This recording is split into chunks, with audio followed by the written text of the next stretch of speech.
휴일 전날 컨퍼런스 마지막 세션은 굉장히 힘이 드는데요. 일단 아까 급작스럽게 생각하지 못한 휴식 시간이 생기면서 한 20분 남으시면 조별 토론을 이렇게 할까 생각을 했었는데 생각보다 많은 분들이 남아주신 것 같아서 제가 또 마이크로닝답게 핵심을 담아서 요약적으로 여러분들 퇴근 시간을 지켜드릴 수 있게끔 해보도록 하겠습니다. 앞서서 마이크로닝의 개념 이런 것들은 저희 홍정민 소장님께서 많이 얘기를 해주셔서요. 저도 실무자고 여기 계신 많은 분들도 실무자이신 것 같습니다. 그래서 실무자로서 마이크로닝에 관련된 고민들에 대해서 공유드리고 그걸 또 어떻게 풀어나갈 수 있는지에 대한 내용들을 중심적으로 설명드릴 거고요. 제가 말씀드릴 건 오늘 세 가지입니다. 그러니까 온라인 학습 환경이 어떻게 디지털화되고 있는지, 그리고 마이크로닝에 관련해서 교육 담당자분들께서 가지고 있던 여러 가지 오해나 그것들의 진실, 그런 제목으로 한 4가지 정도 말씀드리려고 합니다. 마지막으로 실제 조직에 돌아가셨을 때 어떻게 마이크로러닝을 이제 적용시킬 수 있는지, 그래서 온라인 교육을 어떻게 바꿀 수 있을지에 대한 내용들을 말씀을 좀 드리도록 하겠습니다. 마이크로러닝 이제 좀 어떻게 보면 많이 들으셔서 지겨우실 수도 있는 단어가 된 것 같습니다. 굉장히 혜성같이 등장했다가 이제는 너무 진부한 단어가 되지 않았나라는 생각이 들었거든요. 이번에 ATD에서도 마이크로러닝이 이제 더 이상 이렇게 막 얘기가 많이 나오지 않는데? 라고 생각했는데 세션에 들어가 보니까 좀 달랐습니다. 이제 마이크로러닝은 그냥 의식주 같은 게 기본에 깔려있는, 모든 교육에 깔려있는 형태로 논의되고 있는 것을 확인할 수 있었습니다. 근데 앞으로 이런 것들이 더 가속화될 거라고 저는 생각을 하는데요. 그 이유가 3가지가 있습니다. 이제 학습자의 변화하고 또 공급자들의 변화, 또 학습 채널의 변화들이 있는데 그것들에 대해서 간단하게 좀 말씀 좀 드리도록 하겠습니다. 먼저 이제 수요자, 즉 학습자의 변화가 있는데 밀레니얼에 대한 얘기는 많이 들으실 겁니다. 여기도 많은 분들이 밀레니얼이신 걸로 보이시고요.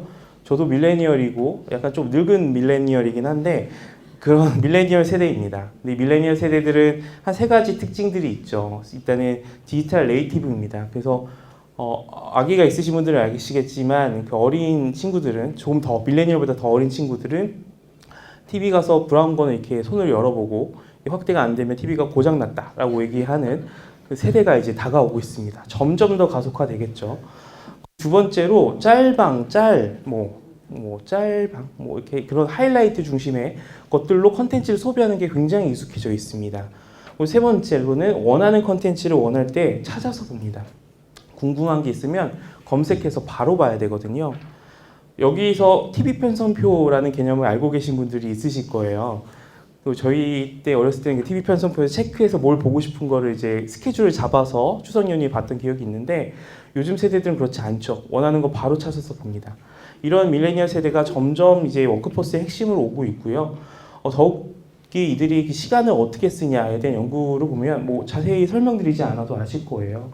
동영상 보시죠. 집에 가셔서 쉬실 때 핸드폰으로 동영상 보십니다. 아니면 SNS 하면서 동영상 보십니다.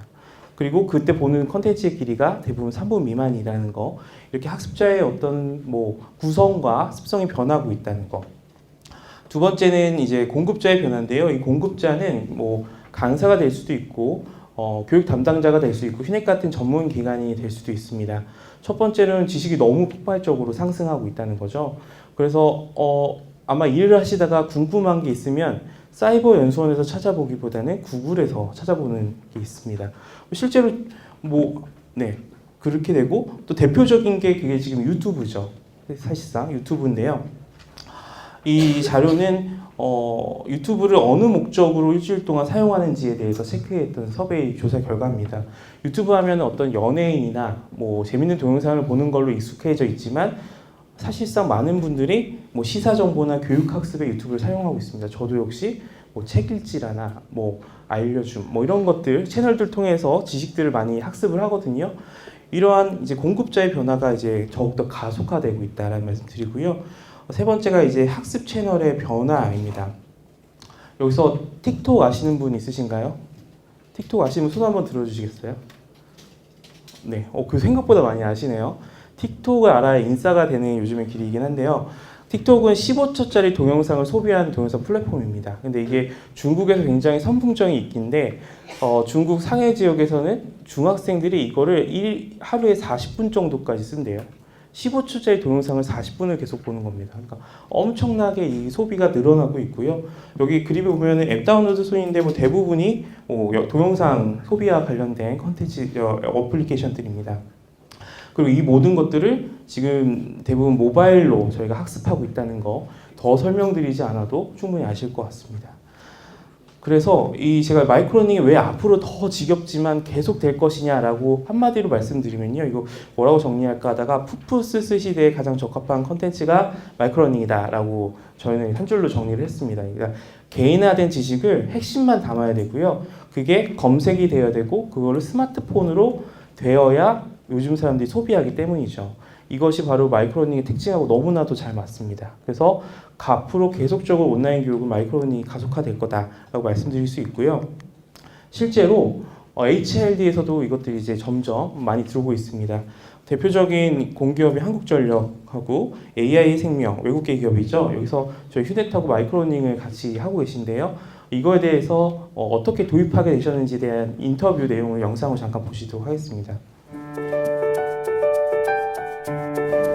저희가 마이크로러닝을 실질적으로 도입한 것은 이제 한 2, 3년 정도 되었는데요. 이제 완전히 마이크로러닝화 되어서 모든 콘텐츠를 학습하고 제공하고 있는 건 올해가 이제 처음이고요.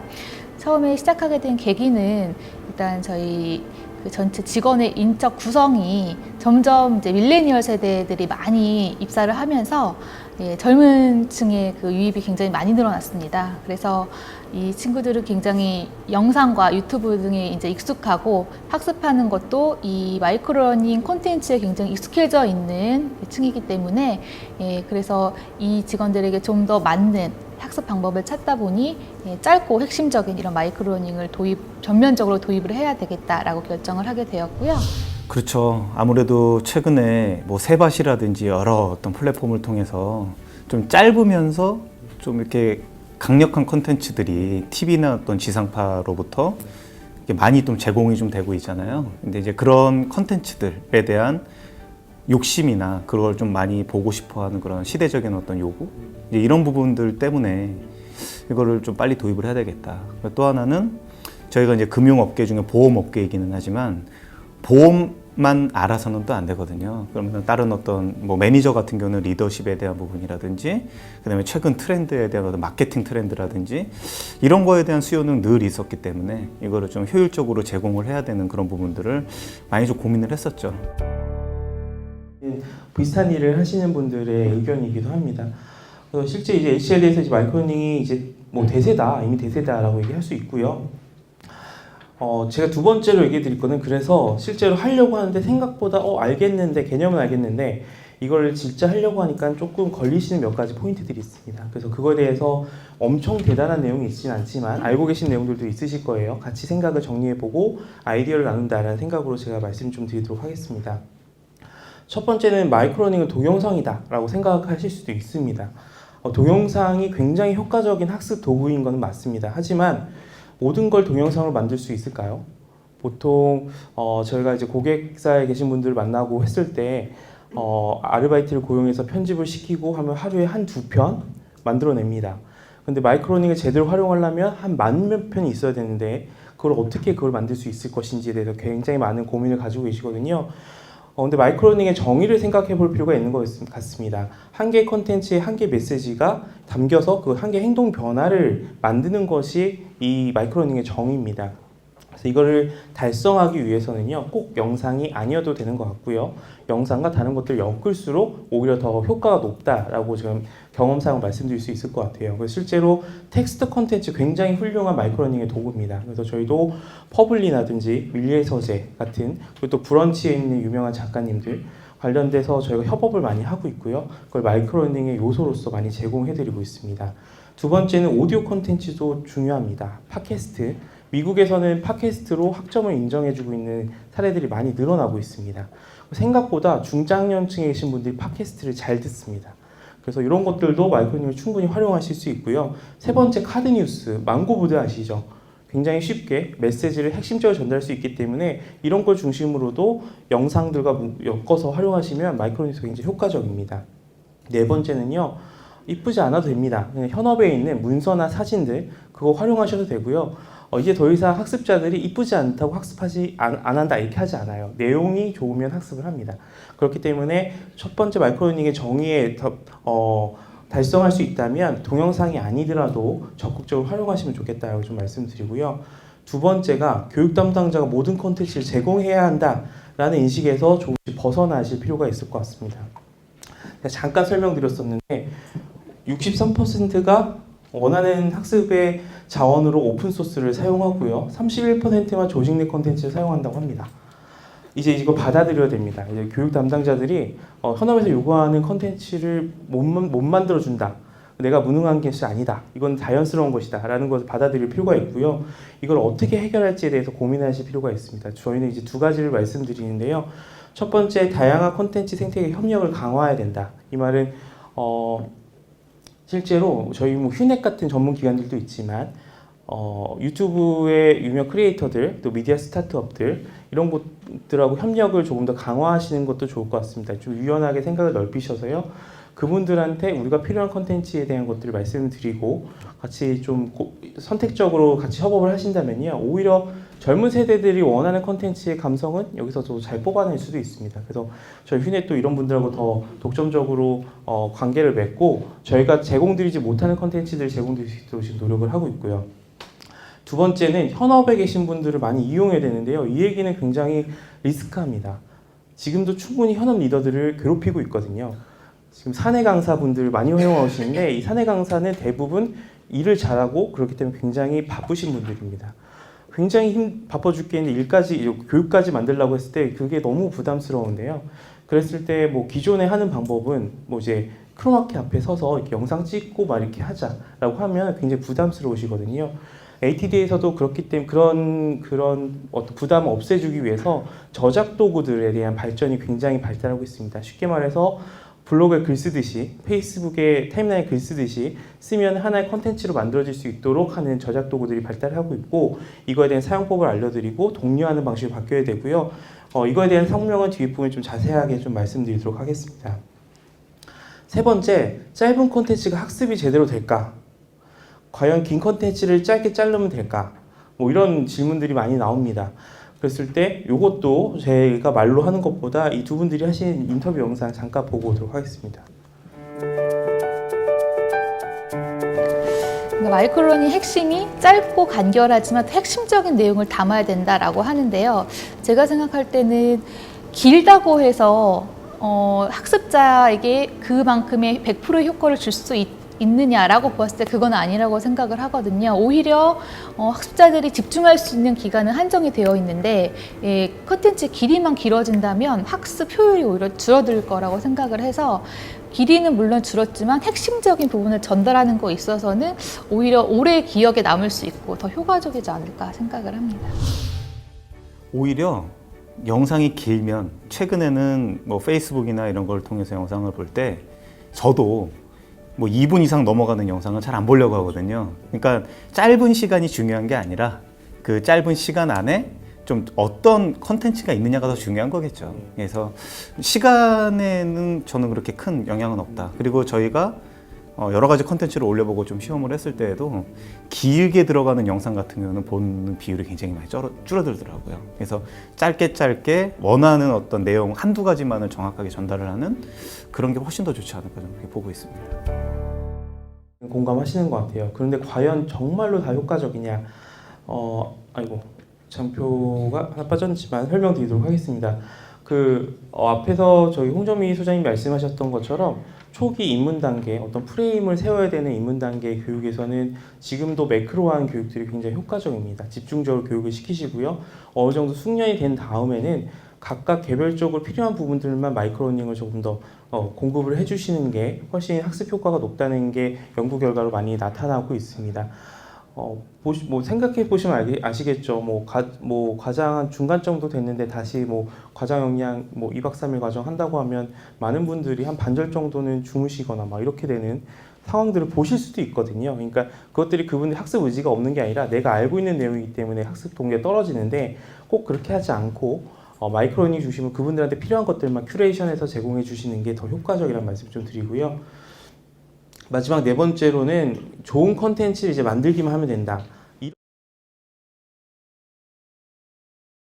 최신성 있는 콘텐츠 많이 넣고요. 인기 강사 나오는 콘텐츠 많이 넣으면 알아서 수강해서 이렇게 했습니다. 좀 세대가 좀 변한 것 같아요. 한마디로 말해서 교육 담당자들이 이제 마케터의 역할을 수행해야 된다는 거고요. 학습자에 대해서 STP를 해봐야 되고 포피에 대해서 생각을 해볼 필요가 있다라는 점으로 이제 관점을 좀 바꾸실 필요가 있는데요. 그 사례가 이 대한민국 법원입니다. 법원에서 저희가 이벤트를 하나 했었는데 소 키우기 이벤트였어요. 그러니까 공부를 열심히 하면 자기 소가 열심히 큽니다. 그러면 어느 정도 크면 한우 세트를 드려요.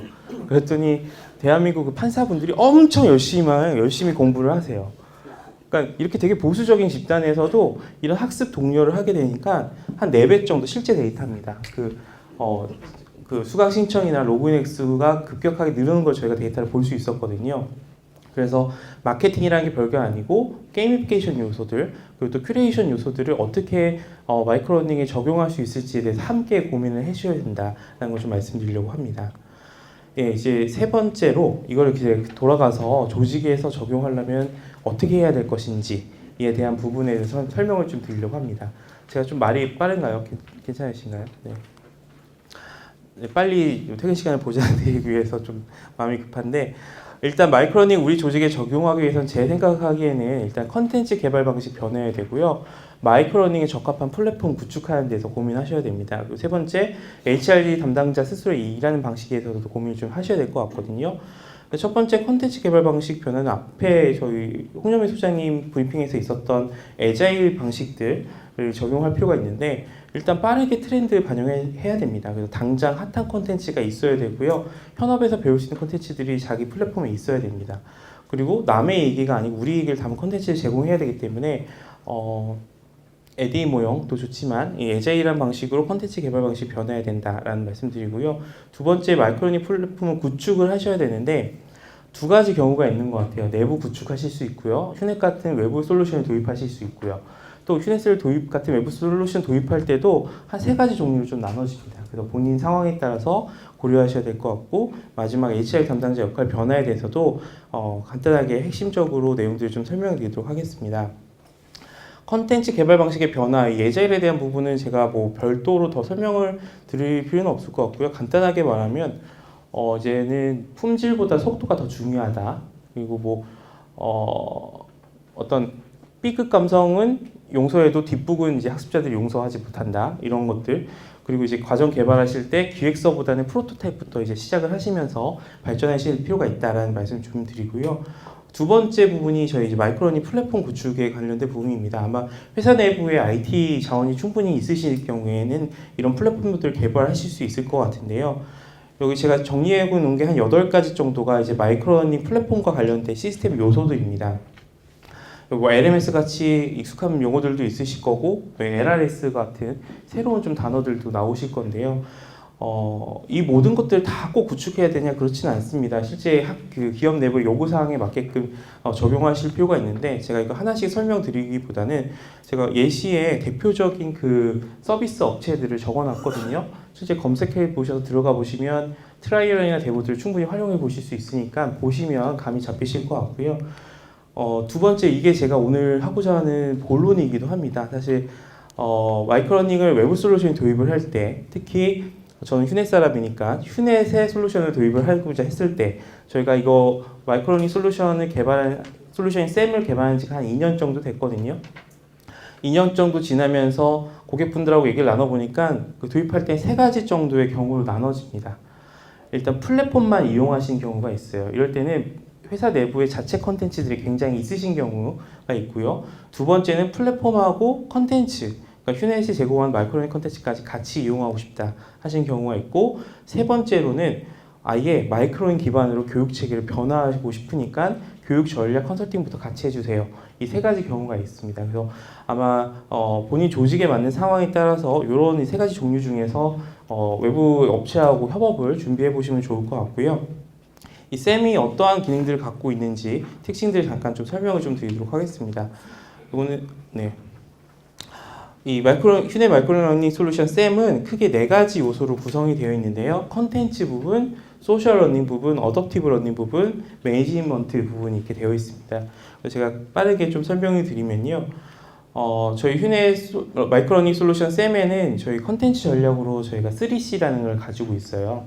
첫 번째 크리에이트 하고요. 큐레이션하고 클라우드 소싱 하는 겁니다. 직접 만들 수 있어야 되고 적합한 컨텐츠를 제공해야 되고 외부 컨텐츠가 자유롭게 들어올 수 있어야 된다라는 저희가 철학을 가지고 컨텐츠 전략들을 만들게 됐고요. 실제로 그래서 휴넷이 제공하는 10,000개 정도의 마이크로러닝을 제공해 드립니다. 그리고 이거는 저희가 이렇게 이러닝 15차시 그 중에서 영상을 이렇게 잘라서 만든 게 아니고요. 하나하나 컨텐츠마다 마이크로러닝을 저희가 개발한 형태의 컨텐츠들입니다. 그리고 두 번째, 유명 유튜브 크리에이터나 미디어 스타트업하고 저희가 지속적으로 제휴를 해서 컨텐츠를 제공해드리고 있고요. 뭐 태용이라든지 열정의 기름 붓기, 리얼밸리 이런 분들하고 저희가 컨텐츠 협약을 맺고 있습니다. 그리고 마지막으로 이거는 뒷부분에 자세하게 설명드릴 러닝메이커 관련된 기능들을 제공해드리고 있고요. 두 번째는 이제 소셜 러닝 부분인데요. 이거는 이제 학습자분들이 간단하게 커넥팅하고 두잉하고 쉐어링할 수 있는 공간들을 많이 만들어줄수록 마이크로러닝에서는 굉장히 효과적입니다. 그렇기 위해서 간단하게 뭐 COP부터 뭐 멘토링하고 외부 전문가 연결과 같은 기능들을 저희 쌤에서 제공해드리고 있습니다. 실제 이런 기능들은 밖에 나가시면 저희 쌤에 관련된 체험 부스가 있으시니까 그것도 실제 모습을 보시면 될 것 같고요. 개인적으로 마이크로러닝에서 가장 중요하다고 생각하는 기능이 이제 어댑티브 러닝입니다. 그래서 사람들마다 관심이 있고 필요한 교육이 다 다른데 이것들을 적합하게 어떻게 제공해 줄 것이냐. 특히 마이크로러닝은 더욱더 어댑티브 러닝이 중요해집니다. 파편화된 컨텐츠들이 많이 있는데 예전에는 엑셀이 궁금하면 16차시 엑셀 과정을 제공했으면 됐지만 지금은 브이룩업에 관련된 마이크로러닝을 제공해야 되는 거거든요. 그래서 어떻게 하면 이 어댑티브 러닝을 해줄 수 있을까라는 고민 끝에 저희는 크게 2가지 정도의 이제 큐레이션을 보여드리고 있고요. 실제로 보여줄 수 있는 화면들을 제가 가져왔습니다. 그래서 저희가 쌤의 큐레이션이 좀 다르다고 얘기할 수 있는 거는 기존에 큐레이션을 많이 하고 있던 태그 기반의 키워드 태깅 큐레이션은 당연히 하고 있습니다. 근데 이게 내가 뭘 모르는지를 모르는 분들한테 별 효과적이지 않습니다. 그래서 첫 번째로 큐레이션 해주는 저희 레이어가 그룹핑하고 조직해서 비슷한 조건에 있는 학습자들의 학습 경로를 추천해드리는 기능이 하나 있고요. 세 번째로는 학습 내용들, 컨텐츠 간의 내용 유사성을 저희가 머신러닝을 해서 그걸 기반으로 내용 유사성 기반의 큐레이션을 해드립니다. 그래서 총 3가지 레이어를 통해서 알고리즘 기반의 큐레이션을 해드리고 있고요. 이거는 꽤나 정확하게 저희 내부적으로 정확도를 검증하고 있고 정합성에 대한 데이터까지도 나오고 있습니다. 마지막으로 이제 저희가 대시보드하고 러닝메이커 기능인데요. 이 대시보드 같은 경우에는 가만히 생각해 보시면 마이크로러닝이 한 10,000개 있는데 이게 도대체 얼마만큼 학습이 돼 있고 이것들이 한눈에 보이지 않으면 굉장히 번거로우십니다. 그래서 그걸 일목요연하게 보여드릴 수 있는 대시보드 기능들을 제공하고 있고 가장 쌤의 핵심 기능인 러닝메이커, 그러니까 컨텐츠 빌더, 저작 도구 기능들 제공하고 있는데요. 이 중에서 간단하게 보여드리면 이 대시보드 같은 경우에 이런 기존의 LMS에 있는 기능들은 당연히 제공을 하고요. 그 외에도 저희가 요즘에 러닝 어널리틱스라는 개념들이 많이 확산되고 있는 것 같습니다. 학습 데이터를 가지고 구체적인 어떤 행동 결과까지를 원인을 분석하거나 가능하다면 예측할 수 있는 분야까지 나갈 수 있도록 저희가 XAPI라고 하는 데이터 표준을 활용해서 학습 데이터를 분석을 하고 그와 관련된 학습 보고서를 제공하고요. BI 툴 수준의 그런 보고서들까지도 제공해드리고 있습니다. 마지막 이제 저희가 주요 기능 소개가 이제 러닝메이커인데요. 이건 앞서 설명드렸던 현업 도구들, 현업에 있는 컨텐츠들을 현업에 있는 암묵지를 형식지로 바꿀 수 있게 해주는 기능입니다. 간단하게 이러한 프레임들로 구성이 되어 있고요. 1단계로 간단히 과정 정보 기입하게 되면 과정의 거푸집이 완성되게 되고 이 오른쪽에 보면은 컨텐츠 등록이나 파일 등록 이런 기능들을 통해서 현업에서 가지고 있는 컨텐츠 심지어 핸드폰에서 바로 현장 화면 찍으셔서 그거를 이런닝 화면으로도 바로 교육과정을 만드실 수도 있습니다. 그런 형태로의 기능들을 제공해드리고 설문 기능 제공해드리고요. 마지막으로 이게 그냥 보고 좋으면 안 되잖아요. 제대로 학습했는지 확인하기 위한 퀴즈나 객관식, 주관식 퀴즈들도 있고요.